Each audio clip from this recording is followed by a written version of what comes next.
എല്ലാവർക്കും അസ്ത്രയുടെ പുതിയൊരു ക്ലാസ്സിലേക്ക് സ്വാഗതം. നമ്മൾ ഇന്ന് നോക്കാൻ പോകുന്ന നവോത്ഥാന നായകൻ അയ്യത്താൻ ഗോപാലൻ. അയ്യത്താൻ ഗോപാലൻ ജനിച്ചതെന്നാണ് 1861 എന്നാണ് മരിച്ചത് 1948. Birth place Thalassery Kannur. Birth place Thalassery Kannur. He is also known as Rao Sahib and Dasarji. He is also known as Rao Sahib and Dasarji. Ayyathan Gopalan ജനിച്ചത് കണ്ണൂരിലെ തലശ്ശേരിയിലാണ്. അദ്ദേഹം അറിയപ്പെടുന്ന മറ്റു പേരുകളാണ് Rao Sahib and Dasarji. The Renaissance leader who popularized Rajaram Mohan Roy's Brahma Samajam in Kerala region. കേരളത്തിലെ ബ്രഹ്മസമാജത്തിനെ, രാജാറാം മോഹൻ റോയുടെ ബ്രഹ്മസമാജത്തിനെ പോപ്പുലറൈസ് ചെയ്തത് ആരാണ്? Ayyathan Gopalan. Ayyathan Gopalan started a branch of Brahma Samaj in Kozhikode. അദ്ദേഹം കോഴിക്കോടിലെ എന്ത് സ്ഥാപിച്ചു? ബ്രഹ്മസമാജത്തിന്റെ ഒരു ബ്രാഞ്ച് സ്റ്റാർട്ട് ചെയ്തു. അപ്പൊ ബ്രഹ്മസമാജം കേരളത്തിൽ പോപ്പുലറൈസ് ചെയ്തു, കോഴിക്കോടിലെ ബ്രഹ്മസമാജത്തിന്റെ ഒരു ബ്രാഞ്ച് സ്റ്റാർട്ട് ചെയ്തു. The person who translated Debendranath Tagore's Sanskrit book Brahmadharma into Malayalam. Debendranath ടാഗോറിന്റെ സംസ്കൃത പുസ്തകമായിട്ടുള്ള ബ്രഹ്മധർമ്മ മലയാളത്തിലേക്ക് ട്രാൻസ്ലേറ്റ് ചെയ്തത് ആരാണ്?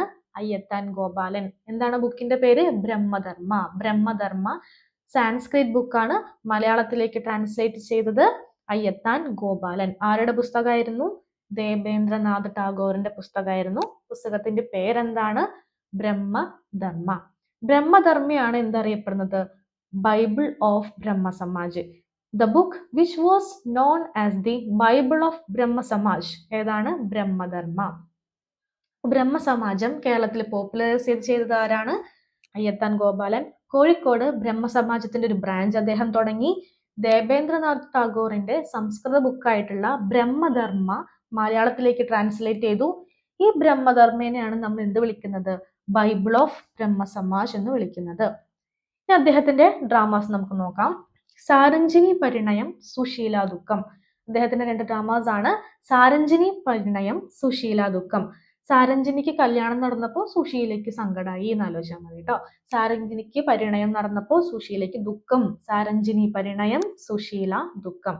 The person who founded Sugunavardhini. Sugunavardhini found ചെയ്തത് ആരാണ്? അയ്യത്താൻ ഗോപാലൻ. സുഗുണാവർധിനി. സാരഞ്ജിനി പരിണയം, സുശീല ദുഃഖം, സുഗുണാവർധിനി. അതിലൊരു എസ് ഉണ്ട് കേട്ടോ. സാരഞ്ജിനി Parinayam, Susheela Dukham, Sugunavardhini. Ayyathan Gopalan memorial high school is situated at Kozhikode. കോഴിക്കോടിലാണ് എന്ത് ഉള്ളത്? അയ്യത്താൻ ഗോപാലൻ മെമ്മോറിയൽ ഹൈസ്കൂൾ ഉള്ളത്. അദ്ദേഹം ജനിച്ചത് എവിടെയായിരുന്നു? കണ്ണൂരിലെ തലശ്ശേരിയിലെ. അദ്ദേഹത്തിന്റെ പേരിലുള്ള മെമ്മോറിയൽ ഹൈസ്കൂൾ എവിടെയാണുള്ളത്? കോഴിക്കോടാണ് ഉള്ളത്. അപ്പൊ എന്തൊക്കെയാണ് നമ്മൾ അദ്ദേഹത്തെ കുറിച്ച് പഠിച്ചത്? രാജാറാം മോഹൻ റോയ് ജനിച്ചത് തലശ്ശേരിയിലാണ്. ബ്രഹ്മസമാജം പോപ്പുലറൈസ് ചെയ്തു. അദ്ദേഹം അറിയപ്പെടുന്ന പേരുകൾ എന്തൊക്കെയായിരുന്നു? ദാസർജി ആൻഡ് റാവു സാഹിബ്. ബ്രഹ്മസമാജം കേരളത്തിലെ എവിടെയാണ് അദ്ദേഹം അതിന്റെ ബ്രാഞ്ച് തുടങ്ങിയത്? കോഴിക്കോടാണ്. പിന്നെ ദേവേന്ദ്രനാഥ് ടാഗോറിന്റെ പുസ്തകത്തിനെ എന്താക്കി മാറ്റി? മലയാളത്തിലേക്ക് ട്രാൻസ്ലേറ്റ് ചെയ്തു. അതാണ് ബൈബിൾ ഓഫ് ബ്രഹ്മ സമാജ് എന്നറിയപ്പെടുന്നത്. ഇത്രയും കാര്യങ്ങൾ ഓർത്ത് വെക്കുക. അടുത്ത ക്ലാസ്സിൽ കാണാം. Thank you.